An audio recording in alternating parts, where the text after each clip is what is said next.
Pinabagsak, hinampas, sinuntok sa bayag at kinagat. Ganyan na lang bastusin si John Riel, Cuadro Alas Casimero nang dumayo siya sa balwarte ng champion. Ngunit pinabayaan lang ito ng referee, pero hindi papayag si Casimero na hindi makaganti. John Riel, Cuadro Alas Casimero! Son Roque Camela!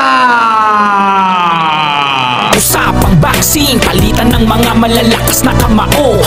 Napakatunog at talagang trending nga sa mundo ng Philippine boxing ang pagbabalik aksyon ng tatlong Division World Champion. Casimero miss. Casimero needs to pick his pieces and he can't find Oh, Casimero. John Riel, Cuadro Alas Casimero. Matapos pumirma sa Kamida Promotions sa Japan, sinalang agad sa malaking laban. Kontra sa pinsan mismo ng promoter, ang matangkad na Hapon na si Kyunosuke Kameda. Mayo 15 panalo, 9 na knockouts.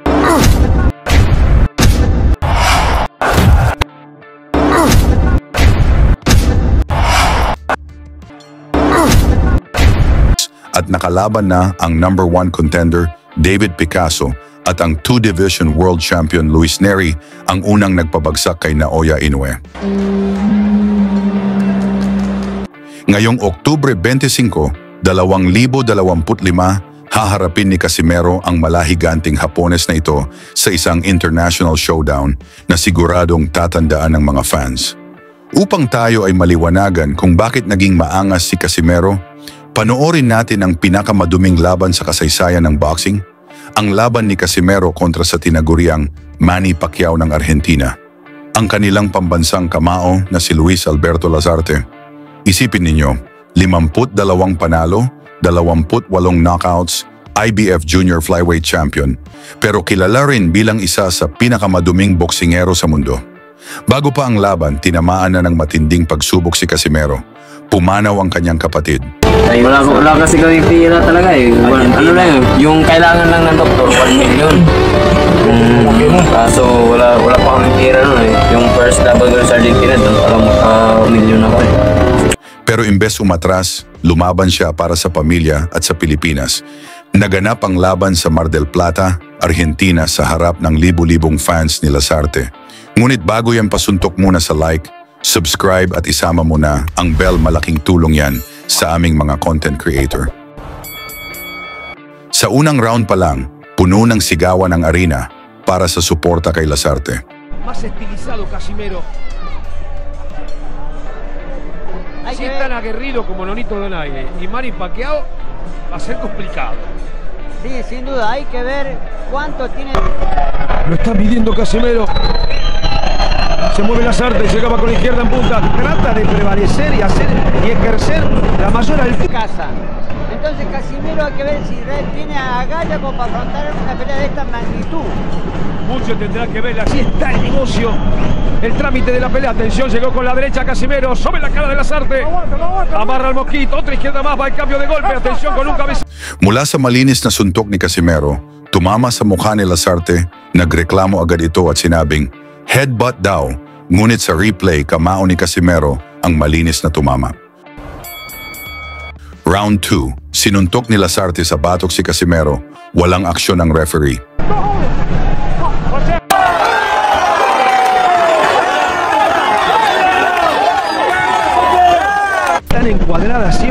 Sinuntok ni Lazarte si Casimero sa batok, ngunit ito pa ang may lakas na loob na nagreklamo sa referee. Sa ikatlong round, mas lalong tumitindi ang panggugulang ni Lazarte. Busca la Siar con todo ahora, quería llegar con la derecha, salió rápido Casimero hacia atrás. Técnicas, acá buscó con derecha y llegó, acusa un cabezazo al filipino. Cabezazo al filipino. Habang umaawat ang referee, sumutok si Lazarte, bagsak si Casimero, pero pinabayaan lang ng referee. ¡Ay, qué lío se arma acá! Pero está bien.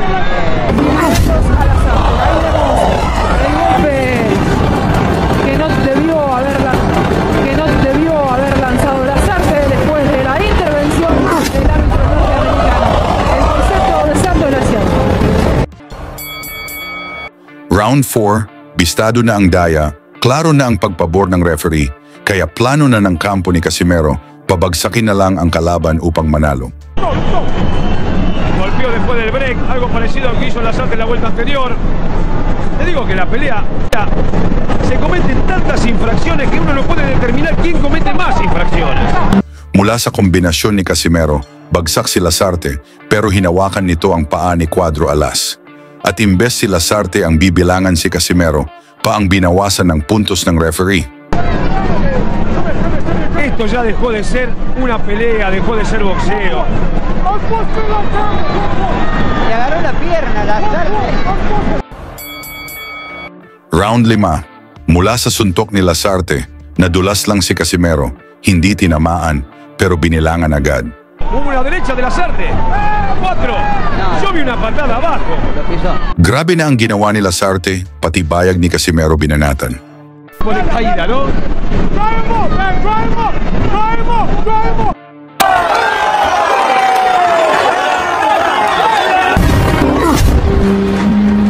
Y tira sin llegar Lasarte, por lo menos en esta acción.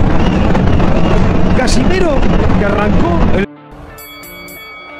Round 6.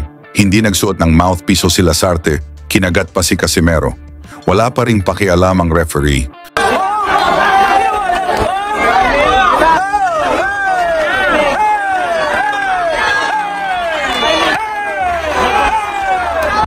Otra vez, corte y corrección. Mula sa yakapan, sumuntok ulit si Lasarte. Ngunit sa wakas kunyaring nagbigay ng deduction ng referee. Le descuentan un punto por pegar atrás de la cabeza. En algún momento tenía que pasar.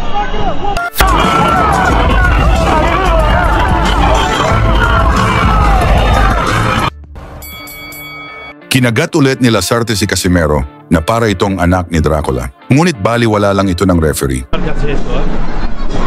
Estadísticas donde los golpes no nacen. Hindi na nagreklamo si Casimero dahil wala rin namang mangyari, masyado ng bistado ang kampihan nila. Tratar de estar tranquilo porque realmente no se puede. Hindi na nakatiis si Cuadro Alas, gumanti na ito ng sutok sa batok, ngunit himalang nakita agad ito ng referee at binawasan ng puntos si Casimero. Grabe ang pagkaka-one-sided ng laban. Es para descontarle punto, ¿eh? Es para descontarle punto. Correcto el árbitro. Por segunda vez. Son una máquina de cometer infracciones. Correcto el árbitro ahora. Pagdating ng round siyam, dito na natikman ni Lasarte ang bangis ng paghihigante ng tunay na halimaw ng Pinas. De alguna manera, tanto Lasarte como Casimero. A esta altura tengo que decir que es una tortura. Noveno round. Busca Lasarte, falla con la derecha Casimero.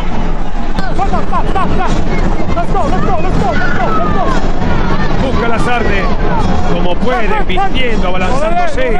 Chur Romero, el bujeño, era bravísimo, pero no a este nivel ya. Mula sa magkasunod na bomba, bagsak si Lasarte. Tumayo pa, nagawa pa nitong nagreklamo sa referee, tinamaan daw siya sa batok. Casimero.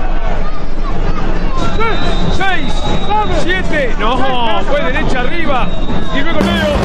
Estaba mal Lasarte, llegó Casimero. 6, 7, lo cruzó con la izquierda Casimero, le va a dar el pase, no está bien Lasarte, lo está midiendo. Atención que puede venir.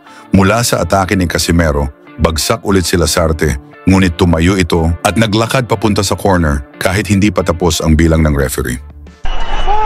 ¡Ay! 6, no está bien Lasarte, suena la campana.